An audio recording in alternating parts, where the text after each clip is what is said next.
Lifestyle creep ruined car culture. So this isn't going to be your usual doom post for me. I'll offer a solution to this problem that I'm seeing a lot nowadays. What is lifestyle creep? It is similar to lifestyle inflation, where people feel the need to spend more the higher their income rises. With lifestyle creep, it pertains more to hobbies, where the longer someone is part of a hobby, the more they feel that they need to spend to justify being in that hobby. Don't get me wrong, there's nothing wrong with wanting to spend more money on something that you truly do love, but we gotta talk about insecurity. The need to always get something better is ruining modern car culture. It's kind of like dating. People are always swiping now. They're always trying to find the better match. They're too stupid to realize that staying with someone they love and improving with them is better than expecting something to be perfect right from the get-go. And now I see this logic infecting hobbies now too. For example, there are people who generally tell themselves, why should I mod my starter car when I can just use that money to put towards loaning my real dream car instead and just skip straight to it. And I'm just gonna straight up tell these people that that sentiment is the root of an unhappy life in general, not just your life as a car enthusiast. That's not a good way to think.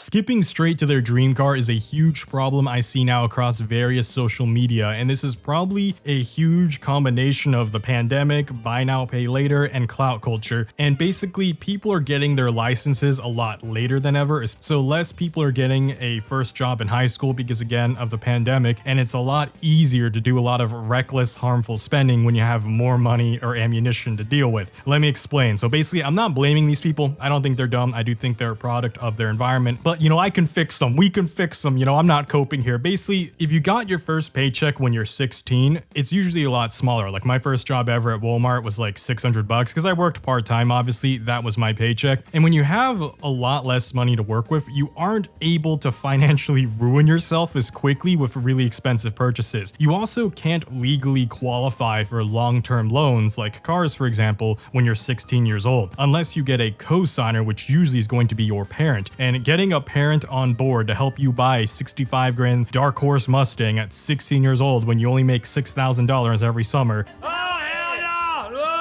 is a lot harder than being 22, living on your own, making 55 grand a year, and being able to sign it with your own volition, except it's a predatory 7 to 12 year loan period. And that's why I still think it's very important for a younger Gen Z watching this, especially for the people who are still 14, 15, or 16. I think it's really important to make money sooner at a younger age and develop your financial habits earlier with a smaller amount of money and get these impulsive habits dealt with and out of your system when you still have less purchasing power. Because if you spend like 500 or even $700 on like a console and then you don't even play it that much and you kind of regret the purchase, at the end of the day, learning that you made a $700 mistake at 16 years old is way less harmful than getting yourself into a $65,000 mistake at 22 years old. I need the latest and greatest, highest trim Mustang available right now. No, you don't. And again, a lot of these people are driving a lot later, usually getting their licenses around 20 years old even, so they definitely don't have the driving experience of just driving around in cars this nice and fully appreciating their power. This isn't me mocking those people, it's me encouraging them to really talk to their friend groups or just self-reflect more. Skipping to your dream car is a surefire way to just crash it on the first week, or heck, even just driving it back from the dealership. For most people who are coming from non-car enthusiast families and getting their driver's license very late also, a rear-wheel drive V8 car with 500, much less 670 or even 797 horsepower, or even if it's not even about horsepower, if the car is just expensive, it's just unfamiliar to them, these should not be the first car that is on their list to buy. Yet I see this as a recurring trend over and over again of a lot of new enthusiasts. They overbuy, they either end up in a bad accident or they regret how much they spent and then they call the hobby stupid. And the reason they do it is because they say, well, I don't want to buy a normal car because I'm just going to end up selling a few years later for my dream car anyway. So that's why I want to just skip to the dream car because that actually saves me money since I won't have to deal with depreciation from trading in my first car. This is a shockingly common cope that I hear from a lot of new enthusiasts these days, and this is not just a car community problem. I will also throw the motorcycle community under this bus as well because that is something that is probably more prevalent there, unfortunately. I'll get to that in another video. Basically, do not get a fast or expensive car as the first car ever. It is not financially smarter. These people are not saving money, and by not slowly upgrading to their dream car, there is a high likelihood that they will either wreck their car or just have buyer's remorse, or maybe this hobby wasn't for them. It's I'd rather you spend less than more earlier on you are in the hobby. And the funny part is the less you may spend at the start can actually determine your early enjoyment, where you're like, oh, I actually still like this hobby. Because again, we don't like sunk cost fallacy. Some people, it's like something they teeter on the edge of, where they think if they spend more, sunk cost fallacy will kick in and they'll enjoy the hobby more. But instead, you're actually kind of holding yourself prisoner to the hobby by doing that, and it may not make you like that hobby anymore. But if you feel like you spent more on your first car than you should have, you've got two choices. You can either just suck up your pride and trade it for something cheaper, you know, or you can just keep it as long as possible. And more importantly, while you're keeping it as long as possible, after 1 or 2 years, your credit score hopefully went up. You've hopefully been making better decisions and you can refinance your car. Turns out you may grow into the car. It's like growing into an oversized pair of pants. Oops, you're way too young, way too small, couldn't actually fit in it. A couple years later though, you understand the fit. You're like, oh, it fits me better now. And you know, you grow up. It's part of life. Yes, leg first and then yes! A lesson I definitely learned too late is that slower is faster. I love old cars. I love slow cars. I love slow and old cars. We need to tell all the modern car enthusiasts of today that it's okay to start with an old or slow grocery getter. I'm tired of millennial flex culture and how it gaslit me, unfortunately, as well as a lot of new car enthusiasts into thinking that we're all brokies because we started with regular ad traffic as our first car. Because I'm sorry that, especially for younger Gen Z these days, they're not going to have access to $500 Crown Victorias with V8s or even 10-year-old Mustang GTs for 10 grand. Like, brother, a 21-year-old Mustang GT still can go for 10 grand these days. That's double the age, double the owners, double the mileage for the same exact car that would have been half the price in 2015. We need to make grocery getters the norm again for beginner enthusiasts. This is why slow cars are awesome. You can bang through all of your gears in a Miata just to get up to highway speed, and that is a total vibe, and I love it. I really adore my Royal Enfield 350 for this very reason. So after upgrading it a bit, I think it's a decent sweet spot. You know, it's not blisteringly fast, but that's exactly why I love it. I think slow vehicles are absolutely peak. You don't need to schedule special track days or go find empty highways in the middle of the night or go to a desert that's literally in Mexico just to finally do a top speed run, since it's irresponsible to speed in tightly packed traffic or school zones. You ain't catching me pulling a Marquise Brownlee. I don't know what it is with YouTubers these days and messing with kids' safety, but miss me with that Basically, every day is track day when you have a slow vehicle. When it comes to slow as balls vehicles, full throttle still takes a while to legally hit highway speed, so it's a total thrill. Grocery shopping becomes a fun moment and something you actually look forward to, as opposed to me just shifting once or twice when going to redline in my Corvette, since her gearing is taller than Asmongold's hairline. What fun is a car when you can't even rev it out legally once in a while? Sure, I could redline my Z06 through more gears, but I'm going way beyond reasonable legal speeds at that point, and where I live, there are police ambushes every 2 miles, and with the speeds I'd be going, 2 miles may as well be 200 feet because I'm seeing them in a few seconds, not in minutes. And before someone says, well, just stay on the gas then, bladed, just run, haha, this isn't Need for Speed. Actually, it might be, except Georgia State Patrol are the main characters, not us car guys, since those MFs are gonna impound our car, then use it to stop future street racers, so you don't even have to have me tell you that they already have 1,000 horsepower plus high-speed pursuit units that could easily gap, clap, and slap me into jail. So yeah, I'm riding my Enfield instead. Thank you very much. Pushing slower vehicles to their limit without throwing away our entire life is just a way better experience. I bought the full speedometer. I want to use the full speedometer as much as I can.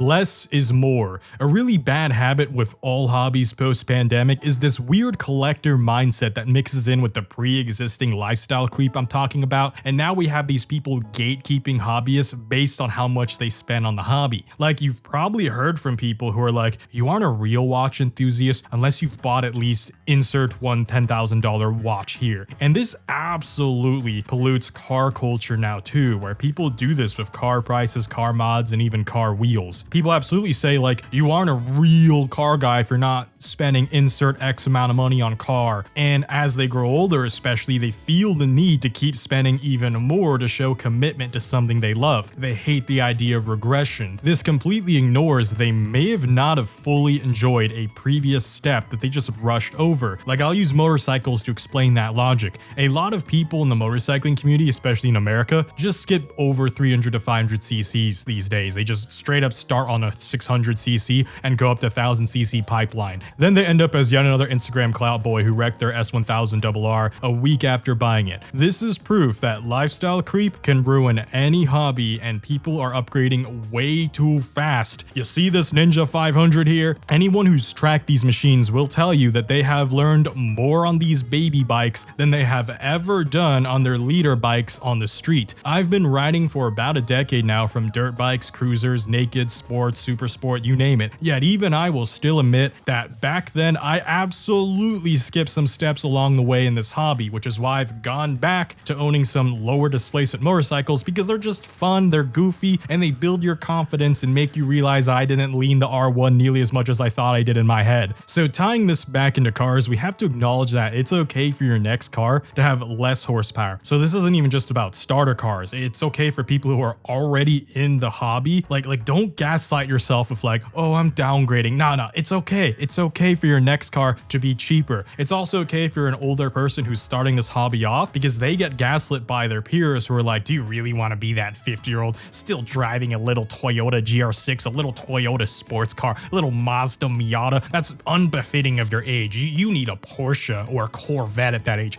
Even non-car enthusiasts, like I have friends who where their parents still struggle with this. Like just the other week, one of my buddy's dad was calling me about car advice, since my friend unfortunately told him that I run a car channel, blah, blah, blah. I'm not going to get into it. Anyways, he was like, yeah, so thinking about buying like a nice sedan, and I really was surprised that cars are a lot more expensive than when I last browsed them. A Toyota Avalon, what I can kind of afford, but I really want a Lexus instead, because I really don't think someone my age should be seen driving in a Toyota still. Like, why not? And basically he explained to me that like it makes him feel like he wasn't successful at work. And like, I'm not a therapist, right? But it was a weird moment where it made me realize that some men have never talked to therapists their whole lives. So like, he's 63 years old and he just took a fat loan on a Lexus instead for 7 years because he just genuinely didn't want to be seen driving around a Toyota, despite me trying my best to be like, dude, it's not that big of a deal. And you know, again, I'm not a licensed therapist, so I just can't fix that. If they've got that sunken into their head, even with everything I've said this video, some people will still just leap off the cliff. Let me level with people watching right now. I don't think I would ever buy a Corvette ever again in my life. Corvettes are great cars. I still recommend it to someone if they still have it as their dream car and if they've never had the experience before, but personally for me, didn't really fit my lifestyle anymore. If I did move back to the Midwest where it's emptier and I can actually go more than 20 feet without coming into traffic, maybe I might buy like a Corvette Stingray again because it might make more sense to me again. Very unfun fact, by the way, did you know that as of 2025, Atlanta now has the worst traffic in the United States? Yes, I'm talking worse than LA even. I don't even want to hear someone in Virginia like,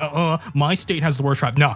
Statistically proven. I visited your state. It's not that bad. Same thing in Indiana. I remember growing up, everyone in Indiana was like, man, I hate rush hour Indianapolis traffic. Oh, that's cute. 15 to 30 minutes. Try 40 minutes to sometimes even 2 to 3 hours to go to somewhere that like you don't even go like a mile a minute. Like in Indiana, I remember it was like a mile a minute. In Atlanta, at best, like you're very grateful if you go 1 mile every 3 minutes. That's how awful it is here. Again, statistically proven. Like no wonder I became an urbanist. I just genuinely can't enjoy my car enthusiasm hobby these days because the city I live in is just, like I love the people here, love the food, love the culture, but I'd be lying if I said I didn't hate the traffic, because come on, the traffic sucks. I just bought an e-bike recently because even riding my motorcycles, it's just getting way too sketchy on these streets. I'm probably going to move by year's end because I really want to drive and ride in more safety and enjoy my vehicles more and keep this hobby going. I don't want to go back to Indiana because I've already lived there my entire life, basically. I also don't miss the snow. I do think that sucked. So yeah, no, it's just something I'm probably going to do sooner than later. Regardless, if I had to buy another two-seater car in my life, it'd probably be a used Porsche Cayman. I don't care if the 911 is faster or the higher trim or more befitting of my status or age, whatever that means. I'll be smiling ear to ear in anything with wheels and an engine. I really miss the days when car enthusiasm was more about the cars and less about the status. But instead of missing those days, I can just still relive those days. It is perfectly okay to own something smaller, slower, and cheaper, no matter your stage in life. None of us are here for a long time, but we're all here for a good time. I think the quietest display of security in the car community is the guy who drives the slowest car, but says, yeah, I know it's slow, and smiles anyway. Like, that's probably the best argument you could give to someone online if they make fun of your car for being slow. Just be like, yeah, I know.